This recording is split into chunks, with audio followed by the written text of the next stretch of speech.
Evangelho no Lar. Solicitamos a direção divina para essa reunião e vibrações, sentimentos e pensamentos de amor, paz e harmonia.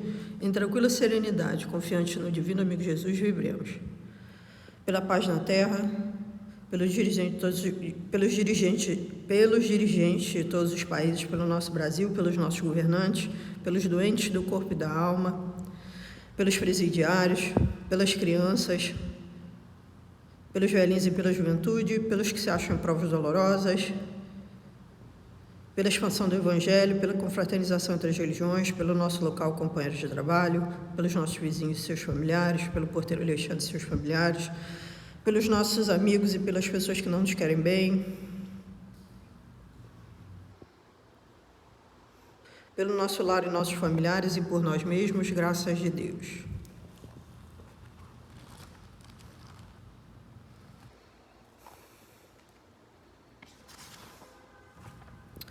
Parábola dos talentos.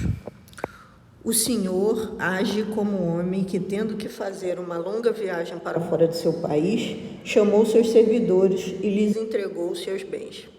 E tendo dado 5 talentos a um, 2 ao outro e 1 ao outro, segundo a capacidade diferente de cada um, logo partiu. Aquele, pois, que havia recebido 5 talentos, foi-se embora, negociou esse dinheiro e ganhou outros 5. Aquele que havia recebido 2, ganhou da mesma forma outros 2.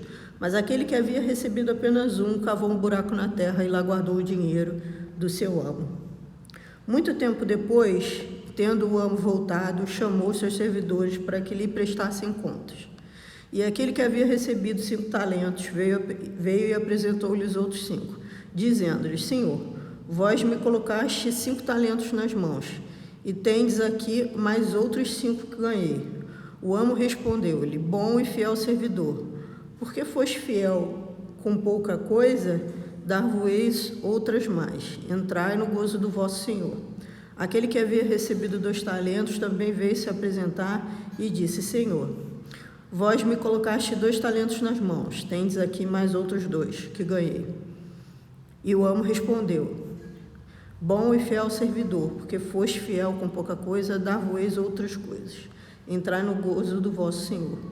Aquele que tinha recebido apenas 1 talento veio em seguida e lhe disse: Senhor, sei que sois exigente, que ceifais onde não semeaste, e que colheis onde não haveis semeado, porque eu vos temia. Fui esconder vosso dinheiro na terra, eis aqui, eu vos entrego o que vos pertence.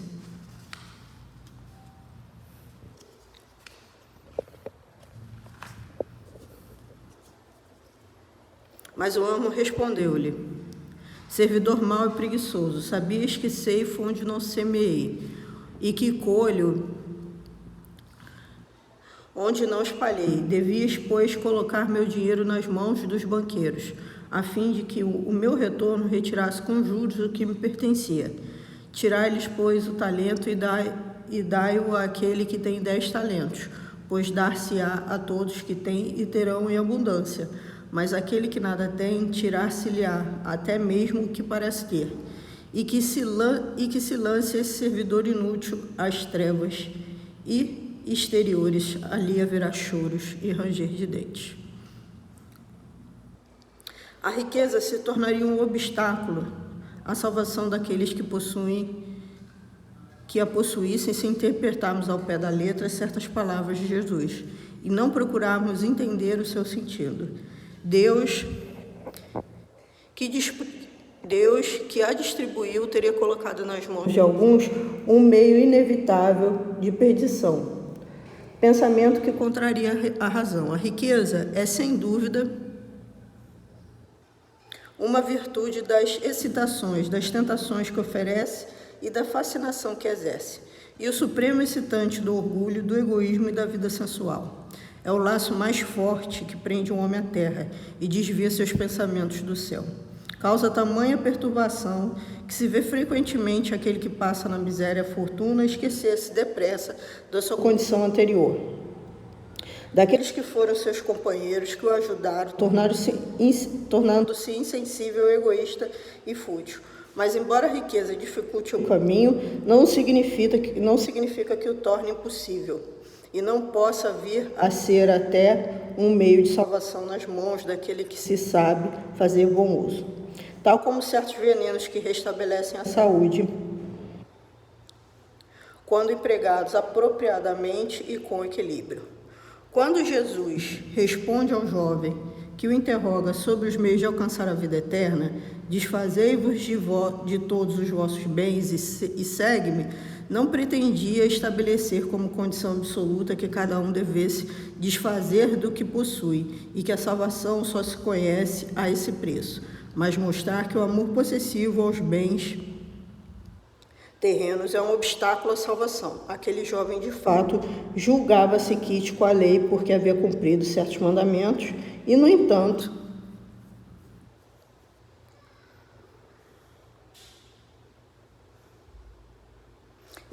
recua perante a ideia de abandonar seus bens. Seu desejo de alcançar a vida eterna não ia até o sacrifício de desfazer-se do que possuía.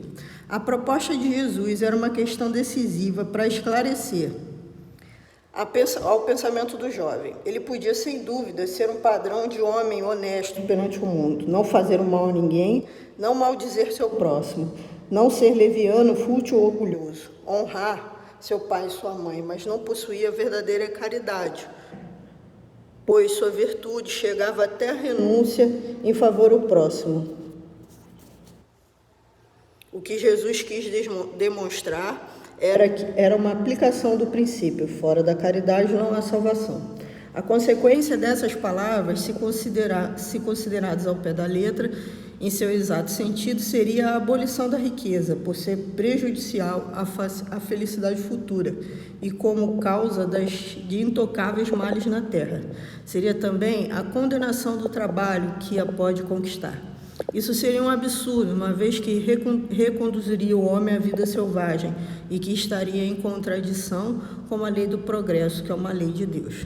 Se a riqueza é a fonte de muitos males, se provoca tantas más paixões e tantos crimes, não é ela que devemos culpar, e sim ao homem que dela abusa, como abusa de todos os dons que Deus lhe dá. Esse abuso torna ruim o que lhe poderia ser útil. É a consequência do estado de inferioridade no mundo terreno. Se a riqueza devesse apenas produzir o mal, Deus não a colocaria na terra. Cabe ao homem fazer dela surgir o bem. Se ela não é um elemento direto do progresso moral, é sem contestação um poderoso elemento do progresso intelectual.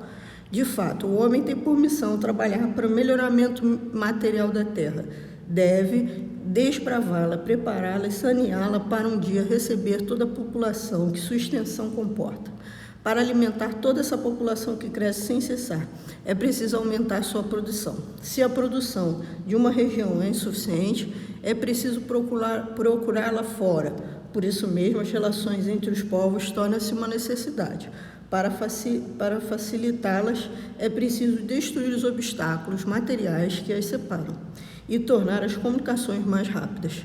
Para os trabalhos das gerações que se realizam no decorrer do século, o homem deve extrair materiais das próprias entranhas da terra. Procurou na ciência os meios de executá-las mais segura e rapidamente, mas para fazê-los cumprir necessitava de recursos. A necessidade fez com que criasse a riqueza, assim como ela o fez descobrir a ciência. A atividade exigida por esse mesmo trabalho aumenta e desenvolve sua inteligência. Essa inteligência que ele, a princípio, concentra na satisfação das necessidades materiais, o ajudará mais tarde a compreender grandes verdades morais. Sem a riqueza, que é o principal meio de realização das necessidades do homem, não haveria grandes trabalhos, nem atividades, nem estímulos de pesquisa. É com razão que ela é considerada um elemento de progresso. Que assim seja.